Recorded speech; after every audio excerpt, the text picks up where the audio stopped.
Welcome back to Project 613. Today we are going to learn all about the mitzvah of machatzit shekel, which is the mitzvah to give a half a shekel coin every year to the fund of the Holy Temple. And we know this from the verse that says, V'natnu ish kofer nafsho, every person should give the atonement for their soul.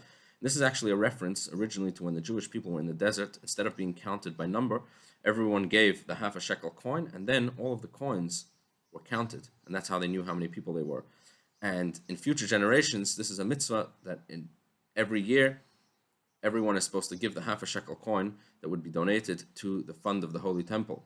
Now, the verse refers to this as an atonement for their souls. Why is this an atonement? The answer is that the money that was raised for this fund was used to pay for the daily sacrificial offerings, the Korban Tamid, that was brought once in the morning and once in the afternoon, every single day of the year in the Holy Temple.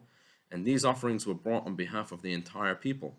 So anyone who donated to this fund, the offerings that were then brought were brought on their behalf as well. And so too, any of the other communal offerings that were brought in the Holy Temple were all paid for using this fund.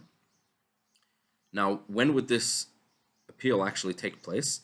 So it happened in a few stages. First, on Rosh Chodesh Adar, on the first day of the month of Adar, the Beis Din would make announcements reminding people that it's time to pay the annual half a shekel coin.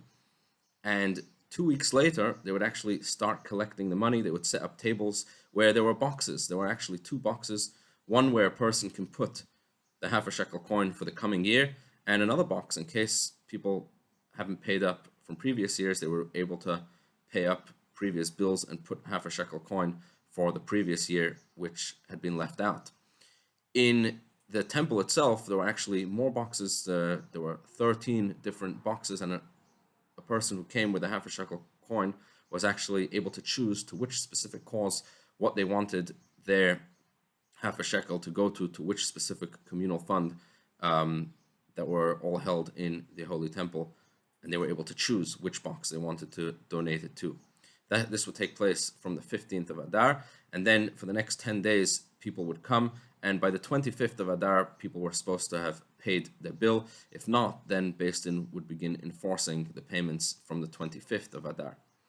Now, there is an unbelievable lesson that we can learn from this mitzvah, and it has to do with the fact that the Torah tells us that when it comes to this appeal, everyone is equal, meaning even if someone is very wealthy, they would only pay half a shekel, not more.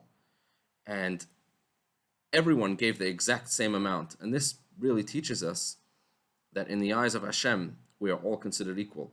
It doesn't make a difference if one is wealthy, if one is poor, if one is scholarly, if one is ignorant, if one is righteous, if one is not yet righteous. Everyone in the eyes of Hashem is treated and considered absolutely special and absolutely equal. And that's why when it came to this fund, which brought atonement for the entire people, there are no differences. And everyone gives only the half a shekel coin. Tomorrow, we will learn about how this mitzvah applies even at a time when the Holy Temple doesn't stand. Have a wonderful, wonderful day.